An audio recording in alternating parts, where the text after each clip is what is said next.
డివిజన్లో ప్రజాపదం కొనసాగింది. డివిజన్ వాసుల సమస్యలను త్వరితగతిన పరిష్కరించేందుకు తన వంతు కృషి చేస్తానని ఈ సందర్భంగా ఎమ్మెల్యే ఎలమంచిలి రవి పేర్కొన్నారు. 12వ డివిజన్లోని అంబేద్కర్ నగర్లో ప్రజాపథం జరిగింది. డివిజన్లోని స్వయం సంఘాలకు లక్షల రూపాయలను పావలా వడ్డీ కింద రుణాలను అందజేశారు. ఈ సందర్భంగా ఎమ్మెల్యే రవి మాట్లాడుతూ డివిజన్ వాసులు పలు సమస్యలతో బాధపడుతున్నారని తెలిపారు. ఈ సమస్యలను అధికారుల దృష్టికి తీసుకువెళ్లాలని, వెంటనే పరిష్కరించాలని అధికారులను ఆదేశించినట్లు తెలిపారు. ప్రజా సమస్యల పరిష్కారానికే ప్రజాపథం నిర్వహిస్తున్నామని తెలియజేశారు. మన ఈ ఏరియాని పైలట్ ప్రాజెక్ట్ కింద పెట్టుకోవడం జరిగింది. ఆల్రెడీ వస్తారు, ఇక్కడ మీకు దగ్గర సర్వే చేసుకుని వెళ్ళారు. ఈ ప్రాజెక్ట్ మళ్ళీ ఢిల్లీ పంపించడం జరిగింది. వచ్చిన తర్వాత ఇక్కడ దీని మీద వర్క్ మొదలు పెడతారు. మీరందరూ దీనికి అవసరం ఉండాలందరూ పని చేయించుకొని మీరు ఇల్లు కట్టించుకుంటే మీకు ఇందులో అవకాశం ఉంటుంది. దీంతో పాటు కట్ట మీద ఉండాలని కూడా సర్వే చేయడం జరిగింది. ఈ రేలో వన్ టౌన్ కొండ ప్రాంతాల్లో త్రాగునీరు మౌలిక సదుపాయాల కల్పనకు కృషి చేస్తామని పశ్చిమ ఎమ్మెల్యే వెల్లంపల్లి శ్రీనివాస్ తెలిపారు.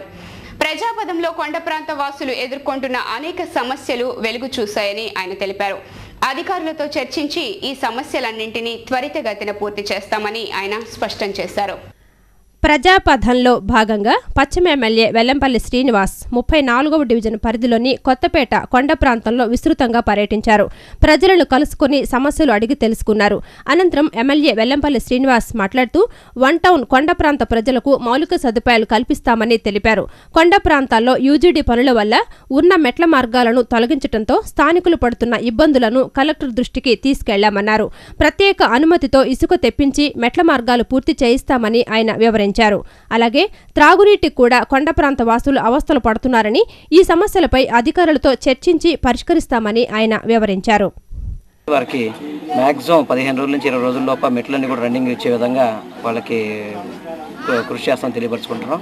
అదేవిధంగా డ్రింకింగ్ వాటర్ కొంచెం పై భాగాల్లో బాగా కొంచెం ఇబ్బందికరంగా ఉందని చెప్పడం జరిగింది. అధికారులు కూడా వెంటనే ఆ డ్రింకింగ్ వాటర్ పైప్ లైన్స్ కూడా కొన్ని డైవర్షన్ చేసి మెయిన్ లైన్ నుంచి కొన్ని లాగడం అవన్నీ కూడా చర్యలు తీసుకుంటామని చెప్పడం జరిగింది. అదే ఎలక్ట్రికల్ ప్రాబ్లమ్స్ కూడా చెప్పడం జరిగింది. వాళ్ళు కూడా నోట్ చేసుకొని ఎలక్ట్రికల్ పోల్స్ కొంచెం ఇబ్బందిగా ఉన్నాయి, ఈ మార్పులు చేయడం. అదేవిధంగా అడ్డుగా ఉన్న ఎలక్ట్రికల్ లైన్స్ పోల్స్ కూడా అవసరమైన కొన్ని తీసేయడం, ఎలక్ట్రికల్ మన వీధి దీపాలన్నీ కూడా కొన్ని చోట్ల లేని చోట కొత్త. ఈ కార్యక్రమంలో పలువురు అధికారులు, మాజీ కార్పొరేటర్లు పాల్గొన్నారు. వికలాంగులకు జేఎన్ఎన్యూఆర్ఎం ఇళ్లు కేటాయించేందుకు తన వంతు కృషి చేస్తానని సెంట్రల్ ఎమ్మెల్యే మల్లాది విష్ణు హామీ ఇచ్చారు. వికలాంగులు ఎదుర్కొంటున్న సమస్యలను అసెంబ్లీలో ప్రస్తావిస్తామని ఆయన తెలియజేశారు. వికలాంగుల సాధికారత సదస్సులో ఎమ్మెల్యే విష్ణు పాల్గొని ప్రసంగించారు. గాంధీనగర్లోని ప్రెస్ క్లబ్లో ఏపీ వికలాంగుల సంక్షేమ సంఘం ఆధ్వర్యంలో వికలాంగుల సాధికారిత సదస్సు జరిగింది. ఈ సదస్సుకు సెంట్రల్ ఎమ్మెల్యే మల్లాది విష్ణు ముఖ్య అతిథిగా విచ్చేసి ప్రసంగించారు. వికలాంగులకు జేఎన్ఎన్యూఆర్ఎం ఇళ్లు ఇప్పించేందుకు తన వంతు కృషి చేస్తానని హామీ ఇచ్చారు. వికలాంగులు పలు సమస్యలను ఎదుర్కొంటున్నారని తెలిపారు. సమస్యలను ముఖ్యమంత్రి దృష్టికి తీసుకువెళ్తానని తెలియజేశారు. వికలాంగుల సమస్యలను అసెంబ్లీలో ప్రస్తావిస్తానని పేర్కొన్నారు. వచ్చినటువంటి వైశాల్యాన్ని అధిగమించడం కోసం ప్రభుత్వం ఎప్పుడూ కూడా అభ్యంతరం ఈ సమస్యల్ని సరైన వేదికల మీద ప్రస్తావించడం జరుగుతుంది. అసెంబ్లీలో కానీ ప్రభుత్వం వద్ద కానీ మాట్లాడేటప్పుడు నేను మీ ప్రతినిధిగా మీ అవసరాలు గుర్తించి మాట్లాడే వ్యక్తిగా మీ మిత్రుడిగా ఉంటూ ఆ సమస్యల పరిష్కారం కోసం ఎప్పుడు కూడా కృషి చేస్తానని చెప్పినప్పుడు ఈ సందర్భంగా నేను మనం చేస్తున్నాను. ఈ నెల 26 నుండి 3 రోజుల పాటు కృష్ణా జిల్లాలో మంద కృష్ణమాదిగ పర్యటించనున్నారని ఎంఆర్పీఎస్ నాయకులు శ్రీధర్ తెలిపారు. 26న నగరంలో భారీ బహిరంగ సభ నిర్వహిస్తున్నట్లు తెలియజేశారు.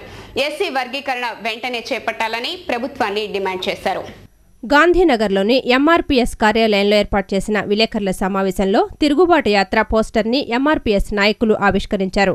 ఈ సందర్భంగా ఎంఆర్పీఎస్ నాయకులు శ్రీధర్, బీసీ నాయకులు నాగేశ్వరరావు మాట్లాడుతూ చిత్తూరు జిల్లా పీలేరులో ఈ నెల 5 నుండి మందకృష్ణ తిరుగుబాటు యాత్ర ప్రారంభమైందన్నారు. ఈ నెల 26 నుండి 3 రోజుల పాటు జిల్లాలో యాత్ర జరగనుందని తెలిపారు. 26వ తేదీన లెనిన్ సెంటర్లో భారీ బహిరంగ సభ జరుగుతుందని తెలియజేశారు. ఎస్సీ వర్గీకరణ వెంటనే చేపట్టాలని ప్రభుత్వాన్ని డిమాండ్ చేశారు. రాష్ట్ర వ్యాప్తంగా మరి 2 నెలల రథయాత్ర జరుగుతూ ఉంది. ఈ రథయాత్రలో బీసీ ఐక్యవేత్త తరపు నుంచి అదేవిధంగా మైనారిటీల నుంచి ఎస్సీ ఎస్టీల నుంచి అందరినీ కూడా సామాజిక వర్గంగా కలుపుకొని మరి మద్దతు ఇవ్వాలని కోరుకుంటూ ఈ రథయాత్ర భాగంగా జిల్లాలో 26, 27, 28 తారీఖుల్లో కృష్ణమాది గారి రథయాత్ర కృష్ణా జిల్లాలో ఉంటుంది. మరి ముఖ్యంగా విజయవాడ అర్బన్కి మరి 26వ తారీఖున సాయంత్రం. ఇప్పుడు కాసేపు ప్రకటనలు.